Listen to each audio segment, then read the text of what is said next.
লক্ষ্মী পূজাৰ দিনাখন আপোনাৰ ঘৰলৈ এইকেইটা বস্তু কিনি আনক, আপোনাৰ ঘৰলৈ মা লক্ষ্মী অৱশ্যে আহিব। অৰ্থাৎ আজি আপোনাৰ ঘৰলৈ এইকেইটা বস্তু কিনি আনক, আপোনাৰ ঘৰত মা লক্ষ্মী আহিব। আজি যিহেতু লক্ষ্মী পূজা, এতিয়া আজি এনেকুৱা কি কাম কৰিব বা এনেকুৱা কি বস্তু আনিলে আপোনাৰ ঘৰলৈ মা লক্ষ্মী আহিব, সেই কথা যদি জানিব বিচাৰিছে ভিডিঅ'টো স্কিপ নকৰে শেষলৈকে চাব। আপুনি যদিহে আপোনাৰ ইউটিউব, ফেচবুক অথবা ইনষ্টা লিগেল আৰু অৰ্গেনিকভাৱে গ্ৰ' কৰিব বিচাৰে, আমাৰ লগত যোগাযোগ কৰিব। আপুনি আমাৰ পৰা legal views, legal subscriber, legal followers গোটেইখিনি লিগেল আৰু অৰ্গেনিকভাৱে ল'ব পাৰিব। আমাৰ হোৱাটছএপ নাম্বাৰ 9864808721। এতিয়া আমি জানিব লওকচোন আপোনাৰ ঘৰলৈ এনেকুৱা কি বস্তু আনিব যিয়ে আপোনাৰ ঘৰলৈ মা লক্ষ্মীক আকৰ্ষণ কৰিব। প্ৰথম আপুনি কি আনিব পাৰে, মা লক্ষ্মীৰ মূৰ্তি আনিব পাৰে।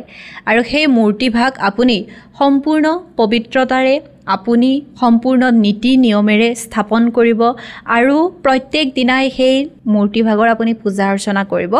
আপোনাৰ ঘৰত মা লক্ষ্মী সদায় থাকিব। দ্বিতীয়তে আপুনি কি আনিব পাৰে, লক্ষ্মী মা থকা এটা মুদ্ৰা আনিব পাৰে। আৰু সেই মুদ্ৰাটো আপুনি কি কৰিব, লক্ষ্মী পূজাৰ দিনা আনি মা লক্ষ্মীৰ চৰণত অৰ্পণ কৰিব, চৰণত ৰাখিব। তাত আপুনি সেন্দুৰ লগাব, সেন্দুৰৰ ফুট দিব, দি উঠি সেইদিনাখন তাত পূজা কৰি মুদ্ৰাটো থৈ দিব। আৰু পিছদিনাখনৰ পৰা আপুনি সেই মুদ্ৰাটো আপোনাৰ লকাৰ, বাকচ, মানি পাৰ্চ আপুনি ধুনীয়াকে ৰাখি থৈ দিব পাৰে। চাব মা লক্ষ্মী আপোনাৰ লগত সদায় থাকিব। আৰু তৃতীয়তে আপুনি কি কৰিব পাৰে, 7টা আপুনি লক্ষ্মী কৰি কিনি আনিব।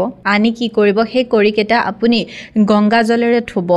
ধুই উঠি আপুনি এটা এটাকে ৰঙা কাপোৰ এখন পাৰি সেই কৰিকেইটা ধুনীয়াকে মেলি দিব মা লক্ষ্মীৰ সন্মুখত। তাৰপিছত তাত আপুনি সেন্দুৰ, হালধি গুড়ি মিশ্ৰণেৰে ধুনীয়াকে ফুট লগাব। তাৰপিছত আপুনি কি কৰিব, মা লক্ষ্মীৰ চৰণত সেই কৰিকেইটা দিব।